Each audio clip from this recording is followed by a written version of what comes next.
All right, question number 3. This is all area under the curve stuff. So the definite integral, that fundamental theorem of calculus, right? We can find this area as long as we find the antiderivative and then sort of set up, right, the antiderivative at the top value minus the antiderivative at the bottom value. So antiderivatives again, and then we just have some arithmetic work to do after we found them. Starting things off, this is just some good old-fashioned power rule again, right? So this is going to be, right, add 1, 2x to the 4 over 4 plus 3x to the 2 over 2, right? Going from -1 to 2. I'm going to clean these up a little bit before I put my numbers in. This would be kind of x to the 4 over 2, right? 2 and 4 plus 3x squared over 2. Again, going from -1 to 2. Nothing super fancy here as far as the antiderivative, and then now I just need to sub this in. I'm going to get some fraction stuff, but I'm going to keep my fingers crossed that these are both over 2. It probably won't get too bad. So 2 goes into both, right? So then this is quantity 2 to the 4 over 2 plus 3 times 2 squared over 2, right? Minus, we'll sub in our -1 to the 4 over 2 plus 3 times -1 to the 2 over 2. So a couple fractions here to clean up. Let's just do it, see what we get. Just do it and be legends. So this is 16 over 2 plus, what will this be? 2 times 2 is 4 times 3 is 12 over 2. So those would both be whole numbers, right? That would be 8 plus 6. We'll come back to that. -1 right to the 4 is just 1. 1/2. -1 to the 2 is also 1, so plus 3/2. So this is interesting. Where are we going to end up here?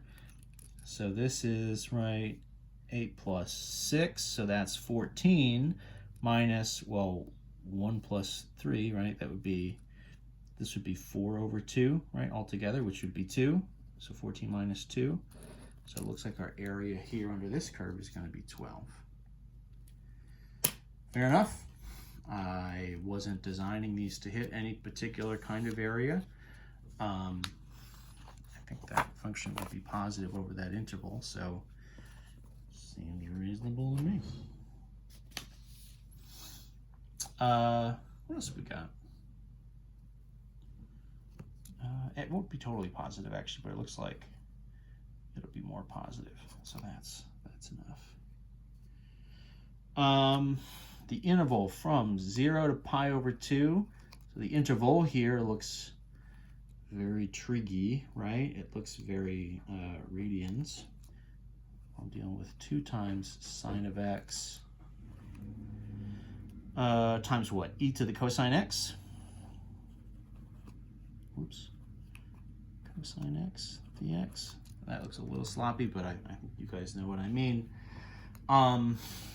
This is going to be a u sub to get our antiderivative, right? I need to do a u to get the antiderivative. We've said before the best thing to use is a u, and you have this e, right? The exponential situation is let that exponent, cosine x, be our u. So that means the derivative du dx is negative sine of x. So dx is du over negative sine x. We can start to sub that stuff in. So let's call this, right, integral 2 sine x e to the u du over negative sine x. This is the point where in class I would sort of say, do you want to change the boundaries to u boundaries, or do you want to leave it? But there's nobody here to ask. I'll change it, I guess. So let's put U boundaries on here. It saves a little time. So at x equals 0, U is going to be what? So U is cosine x. So that's cosine at 0. That would be 1. So that means the lower bound here, right, where this used to be a 0, now it's a 1. At x equals pi over 2, U is question mark, cosine at pi over 2 would be 0, right? So this is kind of interesting. I don't know that I've sort of said this officially. You know, if you're just looking at this, and let's go ahead, right? So this will clean up nicely because the sign will cancel the sign. The negative here and the 2 here, so they're along for the ride. So this is -2, 1 to 0, e to the u du, right? And those are u values. This is a u interval. So when I get this antiderivative done, it's going to be in terms of u, and I can sub those values in directly rather than bring the cosine back in. We've essentially taken care of the cosine over here. We won't really see any of the trig stuff again. We've sort of seen essentially exclusively integrals that are running from like a smaller value up to a larger value, where the a value is smaller than the b value. In theory, you can reverse that. What that does is it kind of gives you a negative interval, which would sort of flip the sign of your area from positive to negative. It just flips the subtraction in the fundamental theorem. So you get the same kind of values, but you get a negative version of whatever you were calculating. In this case, we're just sort of following along the substitutions. We're just kind of getting what we get. It's not the kind of thing we really need to be digging too deeply in. We should just sort of trust our values and go with them. Excuse me. So what is the antiderivative for e to the u? -2 is out in front, so this is times, well, it's its own antiderivative, right? We don't need the plus c on here because we're just subbing this stuff in. So then this is going to become -2, right? So then this is going to be e to the 0 minus e to the 1, right? All times -2. So that's interesting. You know, this would be, right, e to the 0, anything to the 0 just is 1. So then this is like -2 times 1 minus e, right? E to the 1 is e.